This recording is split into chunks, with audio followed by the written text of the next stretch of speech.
Olá, meus amigos, mais uma vez nós estamos juntos para continuar o nosso estudo deste livro maravilhoso da Bíblia, que é o livro do profeta Daniel. Para nos ajudar neste processo, nós temos este guia de estudo que foi preparado pelo professor Elias Brasil de Souza, atualmente diretor do Instituto de Pesquisas Bíblicas da Conferência Geral da Igreja Adventista do Sétimo Dia. Juntamente com este material, ele preparou também este outro livro, que oferece informações mais detalhadas sobre os assuntos que nós estamos estudando. Você pode adquirir esse material acessando o site da Casa Publicadora Brasileira, que aparece aí na sua tela. Meu nome é João Antônio Rodrigues Alves, eu sou professor de Teologia no Seminário Adventista de Teologia, da Faculdade Adventista da Amazônia, com sede em Benevides, região metropolitana de Belém, estado do Pará. Nosso estudo desta vez se concentra no capítulo 9 do livro de Daniel. O capítulo 9 do livro de Daniel é extremamente importante porque ele vai nos ajudar na compreensão do período profético que foi mencionado no capítulo 8, no verso 14, quando faz referência à profecia das 2.300 tardes e manhãs. Mas não apenas isto. O capítulo 9 do livro de Daniel tem uma das orações mais belas que nós encontramos em toda a Bíblia. É uma oração penitencial, é uma oração de intercessão. É realmente muito importante para nós considerarmos a forma como Daniel se portou como intercessor em favor do seu povo, da cidade de Jerusalém, do santuário, e também mostrando a sua preocupação pela honra de Deus. E, é claro, nós encontramos aqui também aquela profecia das 70 semanas. A profecia das 70 semanas, ela é extraordinária, é uma profecia messiânica. Cristãos do passado e também do presente têm encontrado nesta profecia uma das referências mais explícitas à cruz de Cristo no Antigo Testamento. E veja, foi dada esta profecia mais de 500 anos antes de que ela ocorresse ou que ela se cumprisse, mostrando assim a presciência de Deus, o conhecimento prévio que Deus tem dos acontecimentos futuros, mostrando também que nós podemos confiar neste Deus que conhece o futuro, não apenas o futuro das coisas deste mundo, mas conhece também o nosso futuro, o futuro de cada um de nós, e pode nos conduzir em segurança enquanto nós realizamos a nossa jornada nesta vida. E exatamente porque a profecia das 70 semanas é tão importante para revelar a data da vinda de Cristo, da morte de Cristo e assim por diante, ela frequentemente tem sido objeto de um ataque hostil, um criticismo hostil. E qual é a razão para isso? Porque se nós pudermos provar que esta única passagem, esta única profecia realmente é uma profecia preditiva, ela estabelece o caráter do livro de Daniel como uma revelação divina.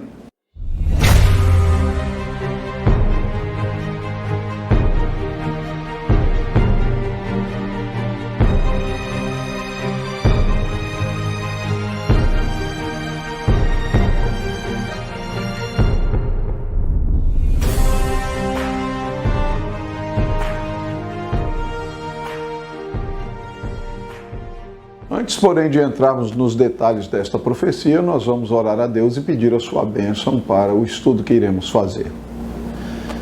Querido Deus, nosso Pai, obrigado pelas bênçãos de tuas mãos e, sobretudo, obrigado pela revelação da tua palavra.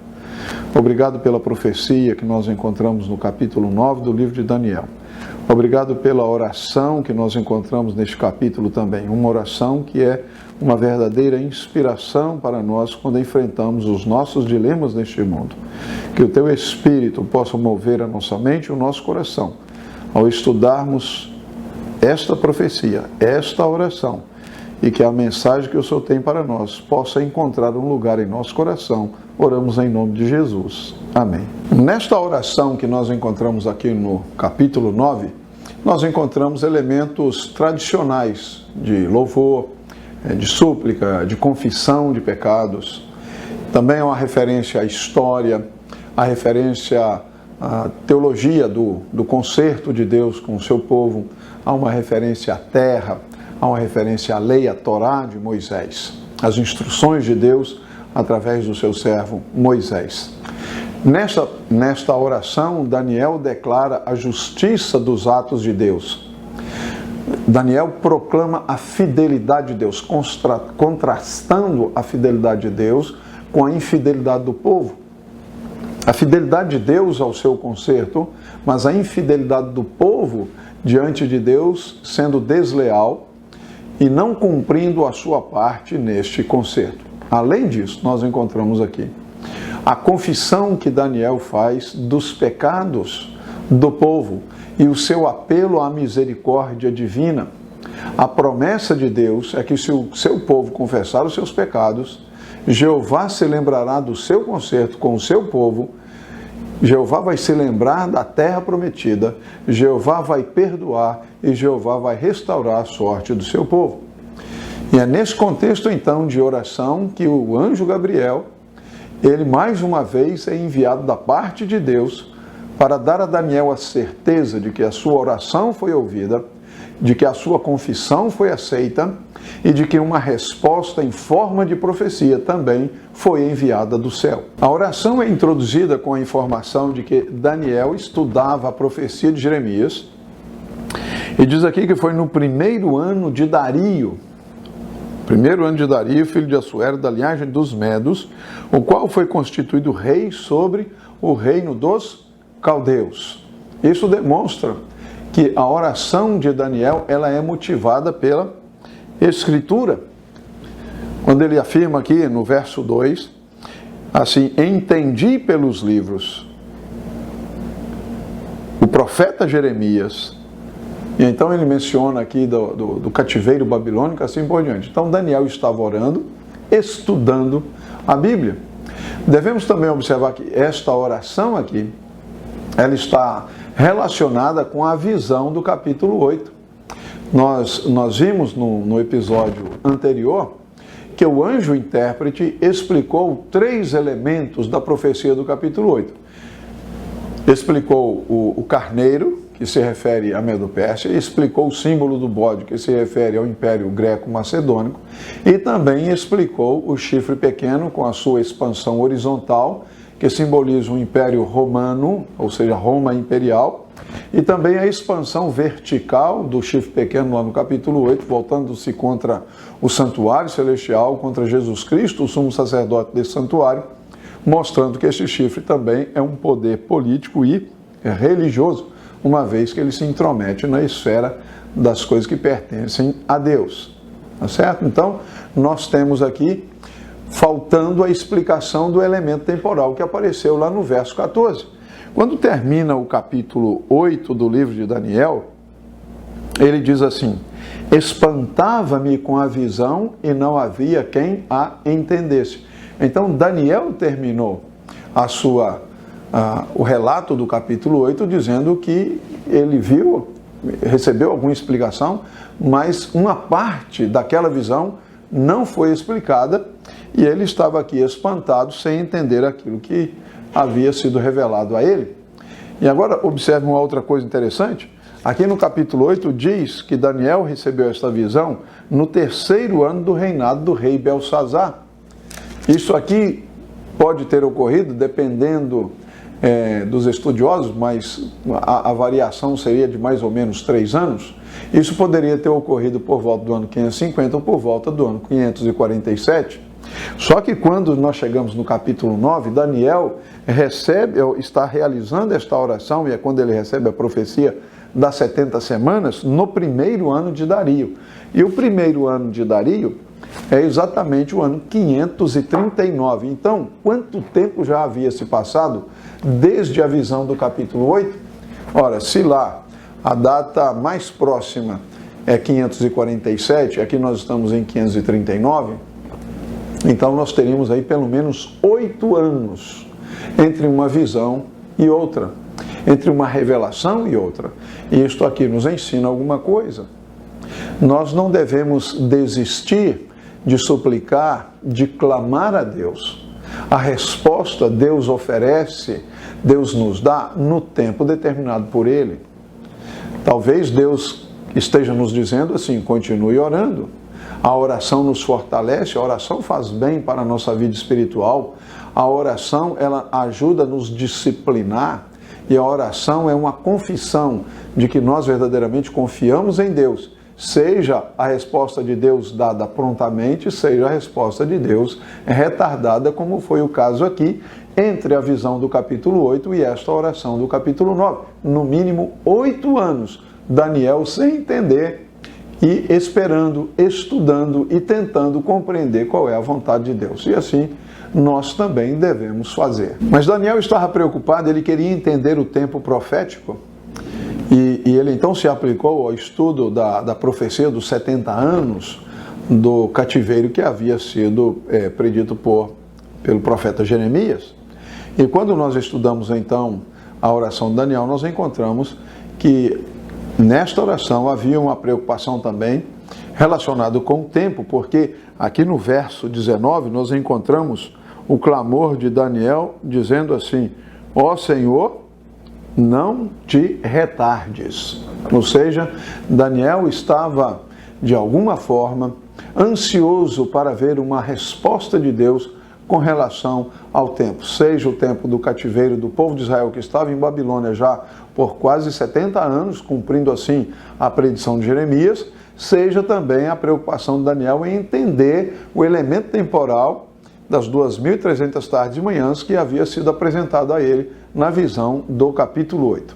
Daniel queria entender, Daniel estava estudando a Bíblia, Daniel estava orando e Deus, neste caso, respondeu prontamente a oração de Daniel. Uma outra observação que nós podemos fazer aqui é que Daniel, ele mesmo sendo um profeta genuíno, ele estava aplicado ao estudo das Escrituras. Isso é realmente muito interessante porque às vezes você encontra pessoas que dizem assim: não, eu não preciso estudar a Bíblia porque o Espírito Santo fala diretamente comigo.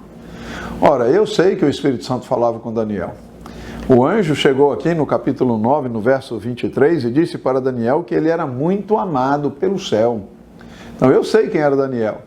E esse Daniel amado pelo céu, esse Daniel que recebia a revelação de Deus, este Daniel estudava a palavra de Deus. Daniel não era presunçoso ao ponto de pensar que ele não deveria tentar aprender com os profetas que vieram antes dele, ou que eram contemporâneos com ele, que receberam mensagem de Deus. Ele era alguém, um crente sincero, que se aplicava a compreender a vontade de Deus. João Calvino fez uma observação muito interessante neste sentido. Ele disse assim: embora Daniel fosse intérprete de sonhos, ele não era tão imbuído de confiança e soberba ao ponto de desprezar o ensino ministrado por outros profetas. Isso deve fazer-nos pensar e também nos voltar para a palavra de Deus para compreender a vontade de Deus para nós, conforme se encontra revelada aqui na sua santa palavra. Portanto, através do estudo do profeta Jeremias e também de outros textos das Escrituras, Daniel estava tentando encontrar uma resposta para o clamor do povo no exílio. Até quando? Essa pergunta que aparece lá no capítulo 8, no verso 13. A lição aqui para nós é muito clara. Nós devemos aplicar a nossa mente, o nosso coração, para entender a palavra revelada do Senhor.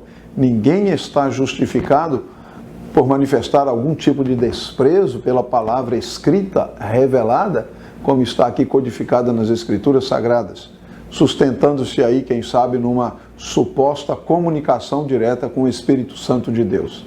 Daniel tinha tal comunicação e mesmo assim, como somos informados aqui pelo texto bíblico, ele se dedicava com atenção às mensagens anteriormente dadas pelo Senhor aos seus profetas. O contexto e o tempo desta oração são indicados no capítulo 9, como nós já mencionamos. Foi o primeiro ano de Dario, o Medo, ou seja, 539 a.C. Já fazia aí cerca de 66 anos que o povo de Deus estava no cativeiro babilônico, enquanto a cidade e o templo estavam destruídos, estavam em ruínas, estavam desolados.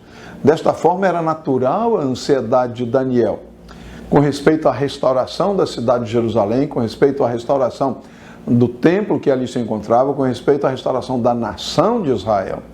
Mas, sobretudo, a preocupação de Daniel era de natureza teológica, era de natureza religiosa, porque estava vinculado com o templo, o local onde Deus escolheu para ser a sua moradia simbolicamente neste mundo, onde os sacrifícios eram oferecidos, sacrifícios que apontavam para o sacrifício vindouro de Jesus Cristo para a salvação de todo aquele que crê.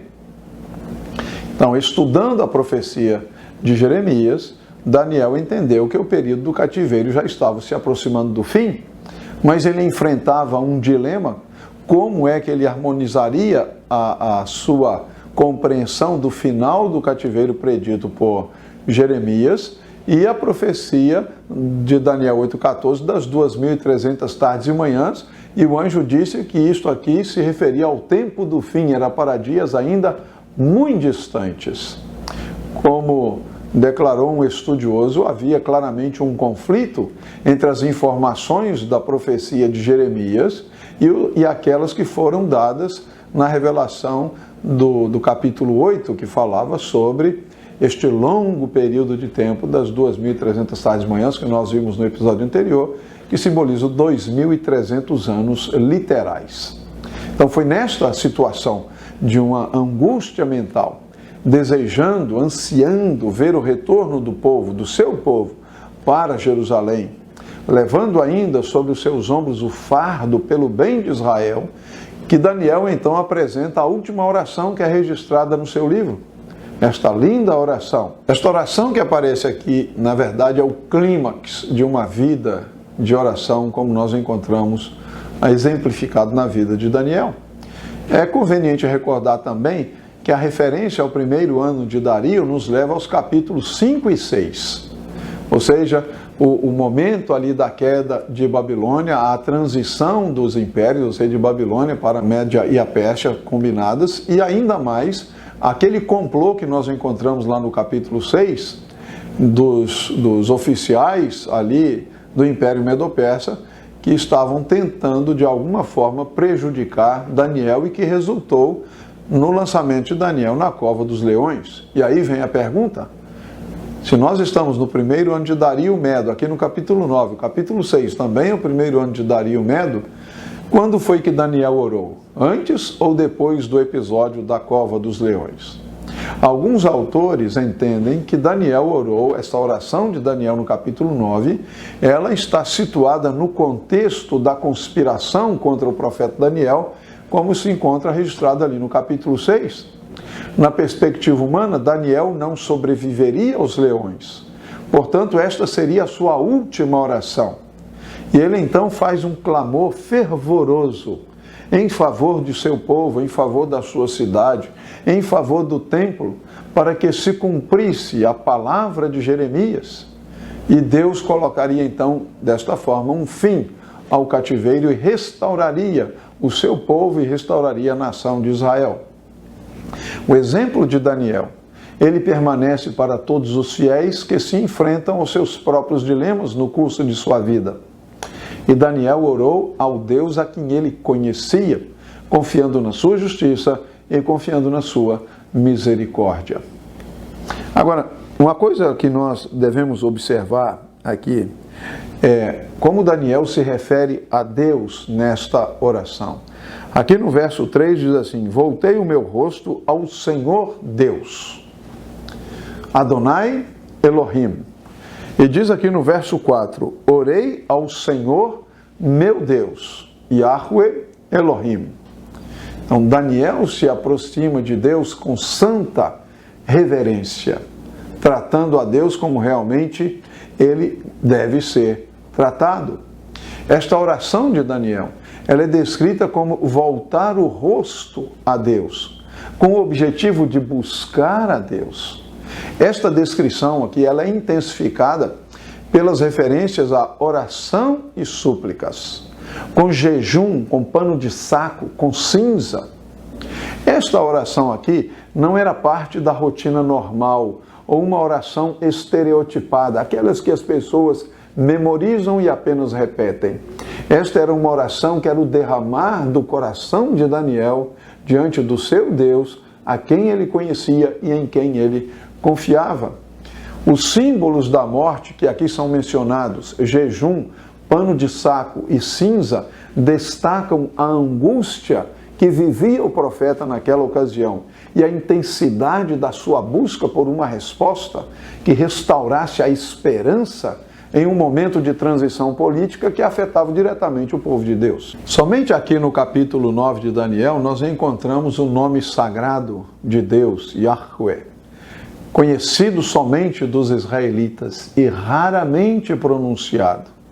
Este é o Deus do conserto.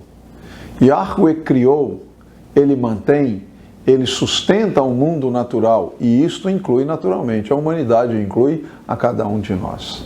Yahweh escolheu Israel para ser o seu povo e entrou em concerto com ele. Por isso Daniel se refere ao fato de que tanto Jerusalém como os judeus são chamados pelo nome de Deus. O uso de Yahweh na oração de Daniel reflete o seu relacionamento especial com o Deus de Israel. Já o nome Adonai é usado 11 vezes como um substituto para o nome pessoal de Deus. A oração de Daniel ela estava baseada no caráter de Deus, conforme nós encontramos aqui no capítulo 9.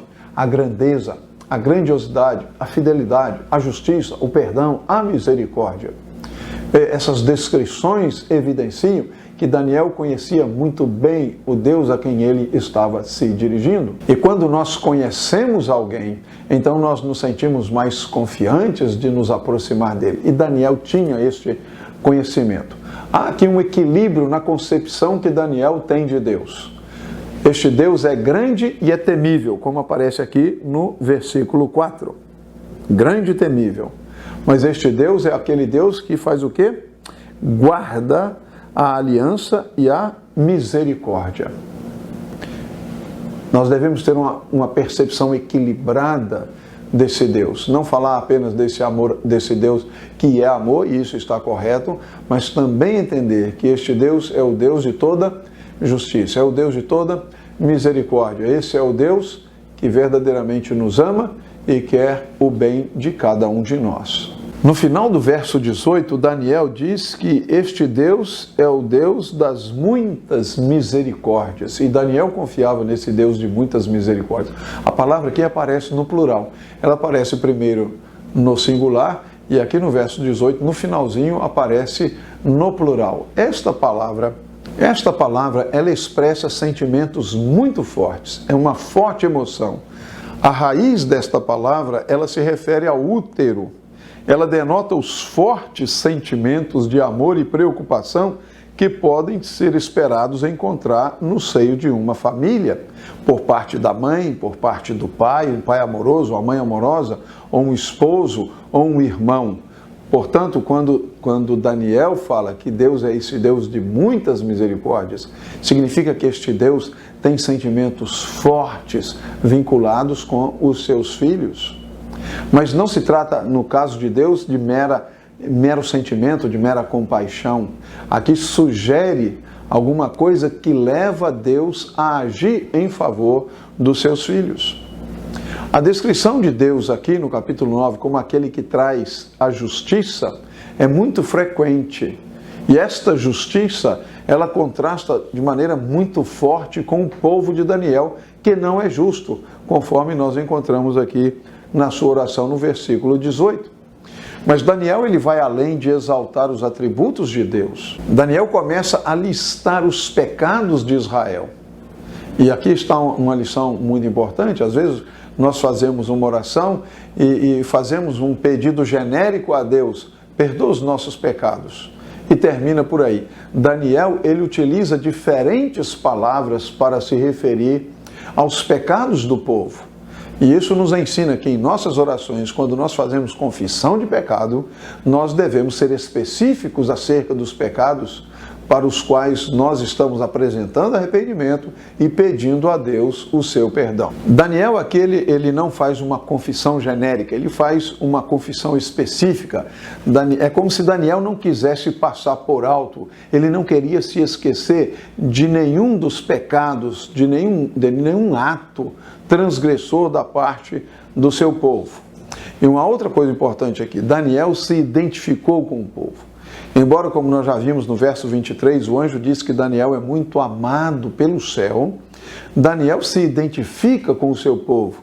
Ele diz, nós pecamos. Ele não está simplesmente apontando o dedo para os outros e dizendo, os príncipes pecaram, os reis pecaram, o povo é pecador. Daniel assume a sua parte como membro desta comunidade do concerto e diz, nós pecamos, então nós estamos clamando, eu estou clamando. Mas Daniel, ele está também aqui agindo como um tipo de Jesus Cristo, intercedendo.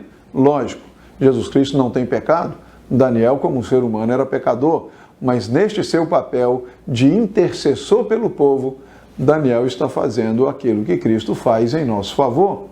E isso também é uma lição para nós hoje. Nós devemos interceder pelas pessoas.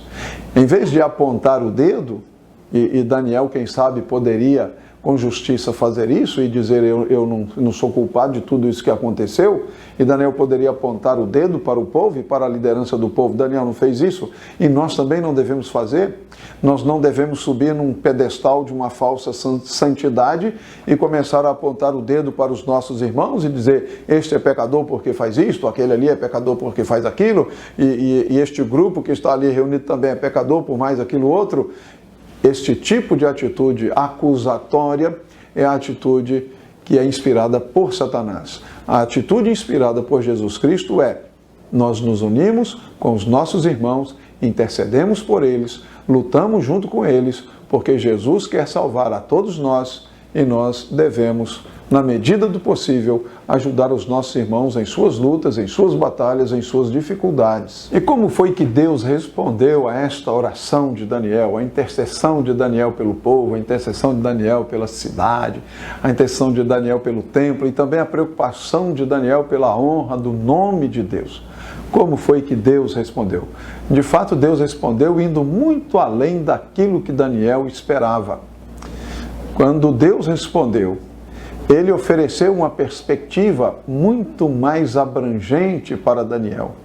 Em vez de responder alguma coisa que dizia respeito somente ao povo judeu, a resposta de Deus abrangia toda a humanidade.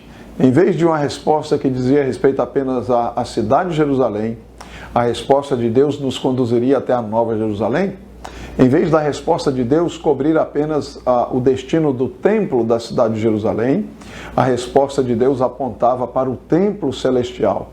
Então veja que Deus sempre responde muito mais do que aquilo que nós podemos imaginar. E isto pode ser para nós uma fonte de consolo, uma fonte de inspiração e de esperança, que quando nós oramos, nós podemos confiar que Deus terá a melhor resposta, uma resposta que nós sequer conseguimos imaginar para aquela situação específica pela qual nós estamos orando.